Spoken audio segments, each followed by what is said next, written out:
कार्यकर्त्यांच्या अपेक्षा खूप आहेत की मी त्यांच्या नगर परिषदेच्या प्रचाराला, त्यांच्या उमेदवारांच्या प्रचाराला यावं आणि त्यामुळे जेवढं शक्य आहे तेवढं करतो. त्यामुळे ही धावपळ होते. नेत्यांसाठी कार्यकर्ते नेहमीच राबतात, पण कार्यकर्त्यांसाठी राबणारा नेता म्हणजे शिंदे साहेब.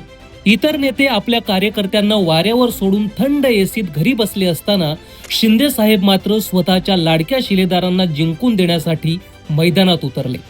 अक्षरशः धावपळ करताना दिसले. स्वतः शिंदे साहेबांनी एक सामान्य शाखा प्रमुख ते राज्याचे मुख्यमंत्री असा प्रेरणादायी प्रवास केलाय. त्यामुळेच ते कार्यकर्त्यांचं मन जाणतात, त्यांच्या पाठीशी भक्कमपणे उभे राहतात.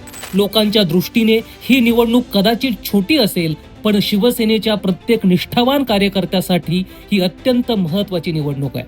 आणि हो, शिंदे साहेबांच्या नेतृत्वाखाली या निवडणुकीत शिवसेनेला ऐतिहासिक यश मिळणार हे निश्चित.